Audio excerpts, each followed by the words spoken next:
Hello everyone! Welcome and welcome back to my channel. So meron po tayong successful ulit na client and bound for Germany. And then, ang nakakatuwa dito kasi yung sponsor niya or yung host niya dito sa Germany ay Filipino din. And same-sex couple po sila.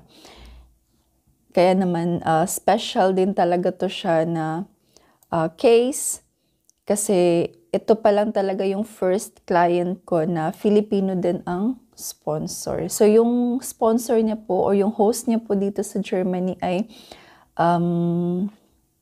resident dito, nagtatrabaho dito.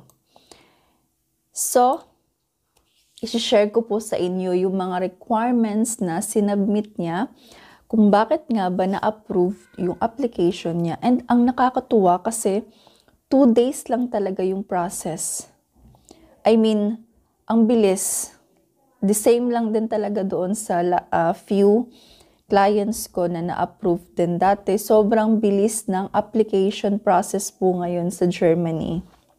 Basta kompleto lang po yung requirements. So, isa-isahin po natin yung mga requirements na sinubmit ng client ko na to. And first, isi-share ko po sa inyo yung application timeline niya. So, nag-submit po siya ng application. Yung appointment niya po ay November 9, 2023. And then, November 13, na-dispatch na yung application niya, yung processed application niya. Sinend na yung passport niya and yung visa. And then November 14, na-receive niya yung passport and visa. So, kaya nasabi ko na 2 days lang kasi November 9 siya nag-submit and then November 10 kasi yung 11 and 12 ay Saturday and Sunday, di ba? Close naman ang embassy niyan. So, bale, sa Friday, November 10 lang talaga yung parang in-evaluate yung documents niya. And then, November 13, Monday, pinadala na yung passport niya. So, di ba, sobrang bilis talaga. So, ang na-request po nila na travel date ay December 5, from December 5, 2023 until February 3, 2024. So, bali 60 days po yung na-request nila and yung na-approve po sa kanya ay 63 days. So, ito po yung mga requirements na sinubmit. First ay yung visa application form and then 2 passport size pictures, appointment letter and yung resibo po ng pagbayad ng VFS fee, and then original passport with scanned copy or photocopy of the bio page. And then next ay scanned copy of all previous travel stamps.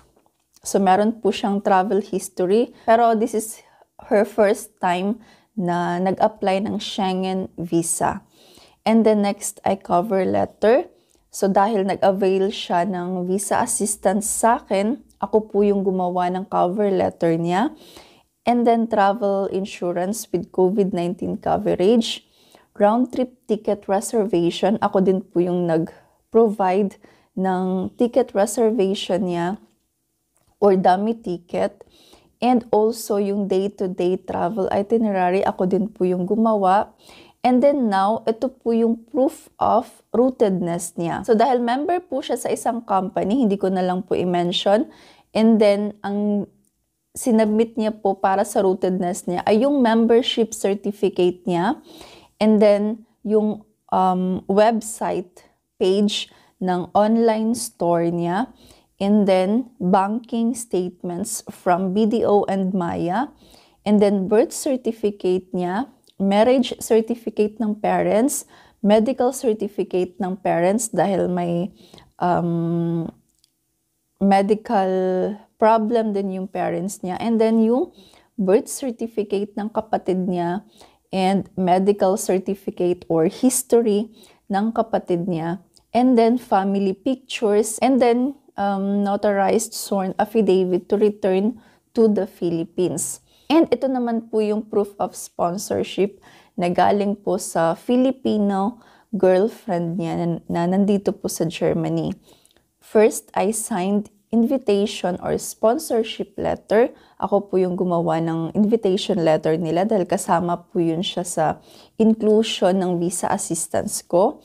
And then next ay formal obligation, scanned copy ng passport bio page ng sponsor, and then scanned copy ng resident ID niya dito sa Germany, work contract niya and recent payslip, her bank statements, and then proof of accommodation, yun po yung house address and contract. Sa proof of relationship naman po nila, nag-provide po sila ng pictures together, screenshot ng chat conversations, and call logs. So, yun po yung mga requirements na sinubmit nila. So, meron lang po talaga akong tip para sa inyo kung nagbabalak po kayong mag-apply ng Schengen visa bound for Germany, and then sponsored po yung travel nyo, and then wala kayong strong ties. I mean, hindi ganon karami yung strong ties nyo.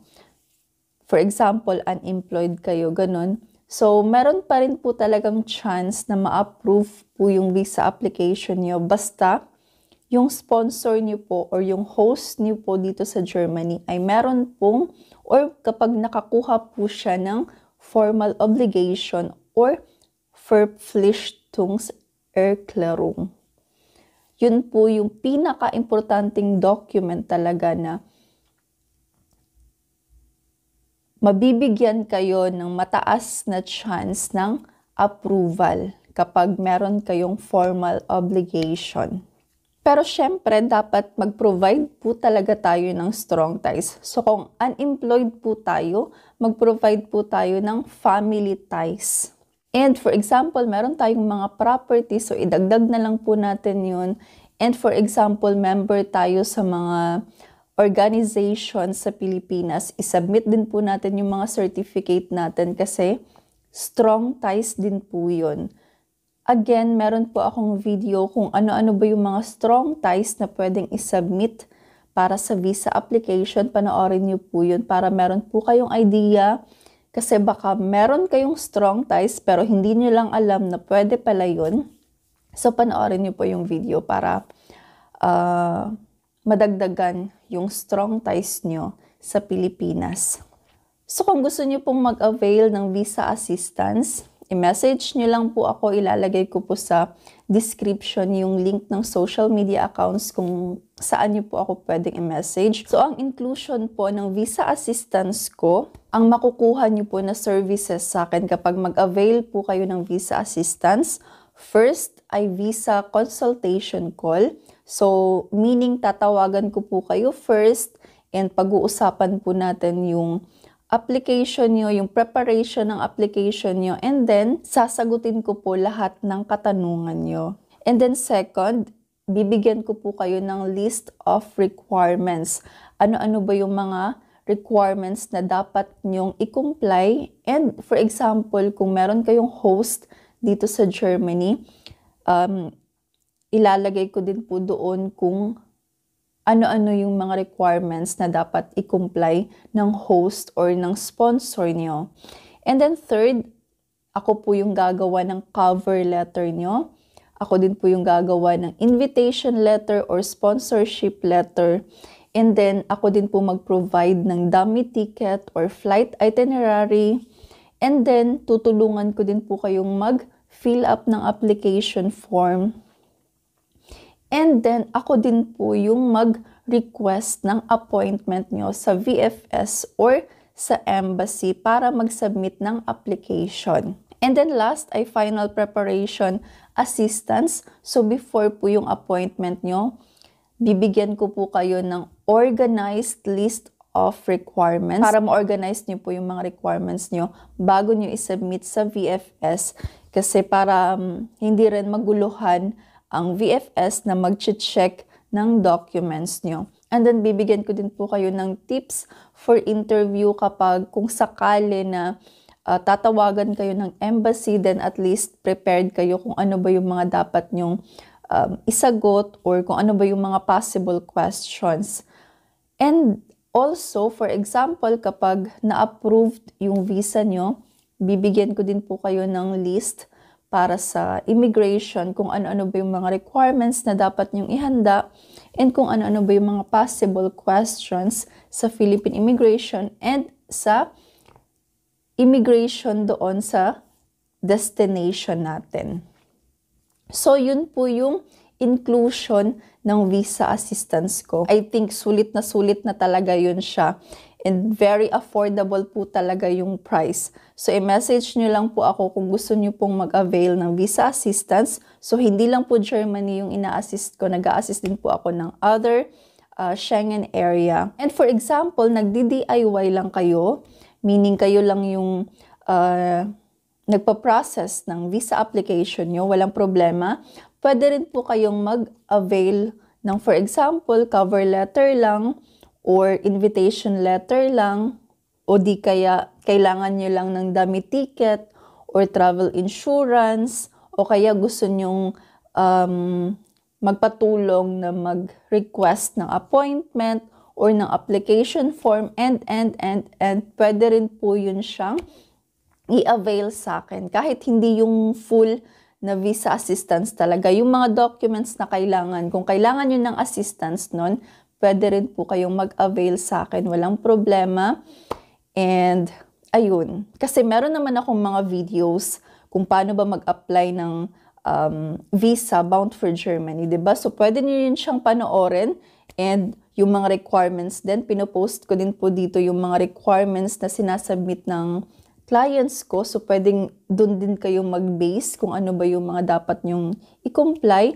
And then, ayun nga, for example, hindi nyo alam paano gumawa ng cover letter or ng invitation letter or ng flight itinerary or detailed day-to-day itinerary and so on. Kung ano pa man yung mga hindi nyo alam i-provide, i-message nyo lang po ako kasi baka matulungan ko kayo. And for very affordable price lang po talaga. So, ayun po, kung nakatulong po itong mga videos ko, please mag-subscribe po kayo. And huwag niyo pong kalimutang i-click ang notification bell para ma-notify po kayo sa mga upcoming videos na gagawin ko. Kung meron po kayong mga questions and clarifications, mag-comment din po kayo. Thank you po for watching. Bye-bye!